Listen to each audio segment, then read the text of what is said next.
In this video, I'm going to show you how to fix Alibaba app not working. First, to resolve this issue, we will first head over to our device settings. From here, scroll down and tap on General.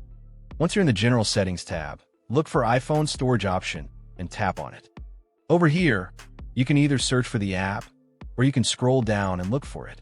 Then tap on the app. On the next screen, you need to tap on the Offload app option. A confirmation pop-up will come up. Now tap on the Offload app option here. It'll take a bit for processing, and then a reinstall button will show up. Simply tap on it to reinstall the app. This should resolve the issue, but if it doesn't, then you need to check if the app is running an older version. Head over to App Store. From here, double tap on this search icon in the bottom right corner, and then search for the app. Once the app comes up in the search result, and if you see this update button right next to the app, simply tap on it to make sure you're running the latest version of the app. However, if you continue to encounter this issue, then you will need to completely reinstall the app, which usually resolves the problem. Head over to this screen the way we did before, and over here, tap on the Delete App option here to uninstall the app from your device. A confirmation pop-up will come up.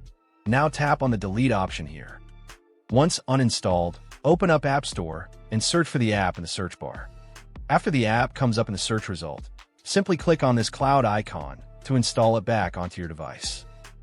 Hopefully, this resolves the issue. If it does, consider sending a super thanks to support our channel. And also don't forget to hit the subscribe button. We'll see you in the next video.